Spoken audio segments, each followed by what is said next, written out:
ایک شخص ایک ذبح کی ہوئی مرغی لے کر مرغی فروش کی دکان پر آیا اور کہا کہ بھائی ذرا اس مرغی کو کاٹ کر مجھے دے دو۔ مرغی فروش نے کہا مرغی رکھ کر چلے جاؤ اور آدھ گھنٹے بعد آ کر لے جانا۔ اتفاق سے شہر کا قاضی مرغی فروش کی دکان پر آ گیا اور دکاندار سے کہا یہ مرغی مجھے دے دو۔ دکاندار نے کہا یہ مرغی میری نہیں بلکہ کسی اور کی ہے اور میرے پاس بھی ابھی کوئی اور مرغی نہیں ہے جو آپ کو دے سکوں۔ قاضی نے کہا کوئی بات نہیں، یہی مرغی مجھے دے دو، مالک آئے تو کہنا کہ مرغی اڑ گئی ہے۔ دکاندار نے کہا ایسا کہنے کا بھلا کیا فائدہ ہوگا، مرغی تو اس نے خود ذبح کر کے مجھے دی تھی، پھر ذبح کی ہوئی مرغی کیسے اڑ سکتی ہے؟ قاضی نے کہا میں جو کہتا ہوں اسے غور سے سنو، بس یہ مرغی مجھے دے دو، اس کے مالک سے یہی کہو کہ تیری مرغی اڑ گئی ہے، وہ زیادہ سے زیادہ تمہارے خلاف مقدمہ لے کر میرے پاس آئے ہی گا نا۔ دکاندار نے کہا اللہ سب کا پردہ رکھے اور مرغی قاضی کو پکڑا دی۔ قاضی مرغی لے کر نکل گیا تو مرغی کا مالک بھی آ گیا اور دکاندار سے کہا کہ مرغی کاٹ دی ہے۔ دکاندار نے کہا میں نے تو کاٹ دی تھی مگر آپ کی مرغی اڑ گئی ہے۔ مرغی والے نے حیران ہو کر پوچھا بھلا وہ کیسے؟ میں نے خود ذبح کی تھی، اڑ کیسے گئی ہے؟ دونوں میں پہلے نوک جھونک شروع ہوئی، پھر بات جھگڑے تک جا پہنچی، جس پر مرغی والے نے کہا چلو عدالت، قاضی کے پاس چلتے ہیں، اور چل پڑے۔ دونوں نے عدالت جاتے ہوئے رستے میں دیکھا کہ دو آدمی لڑ رہے تھے، ایک مسلمان جبکہ دوسرا یہودی۔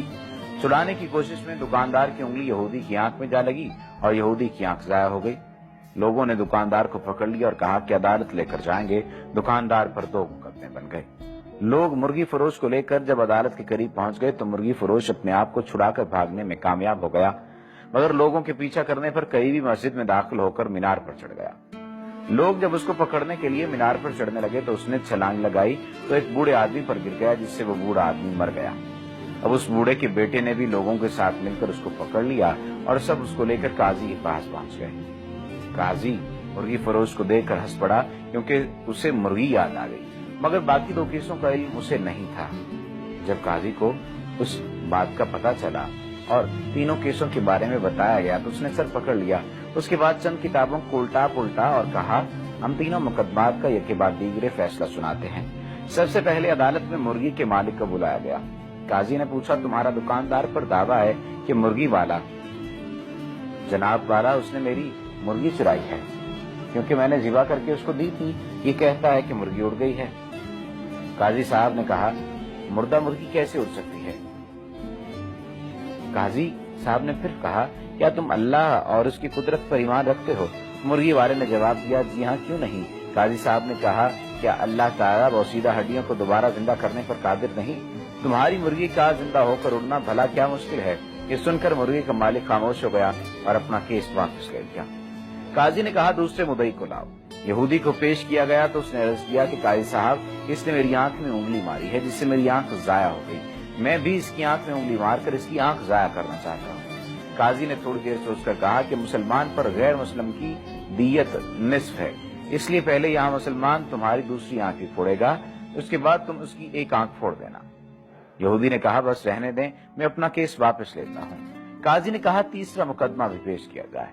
مرنے والے بوڑھے کا بیٹا آگے بڑھا اور عرض کیا قاضی صاحب اس نے میرے باپ پر چھلانگ لگائی جس سے وہ مر گیا۔ قاضی صاحب نے تھوڑی دیر سوچنے کے بعد بولا ایسا کرو کہ تم لوگ اگر اسی مینار پر جاؤ اور مدعی اس مینار پر چڑھ کر اس مدعی الیہ یعنی مرغی فروش پر اسی طرح چھلانگ لگا دے جس طرح سے مرغی فروش نے اس کے باپ پر چھلانگ لگائی تھی۔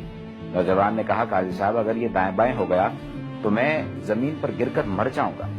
قاضی نے کہا یہ میرا مسئلہ نہیں، میرا کام عدل کرنا ہے، تمہارا باپ دائیں بائیں کیوں نہیں ہوا؟ نوجوان نے اپنا دعویٰ واپس لے لیا۔ نتیجہ اگر آپ کے پاس قاضی کو دینے کے لیے مرغی ہے تو پھر قاضی بھی آپ کو بچانے کا ہر ہنر جانتا ہے۔ امید ہے پاکستانی نظام عدل کے تناظر میں آپ اس کہانی کا مطلب سمجھ گئے ہوں گے۔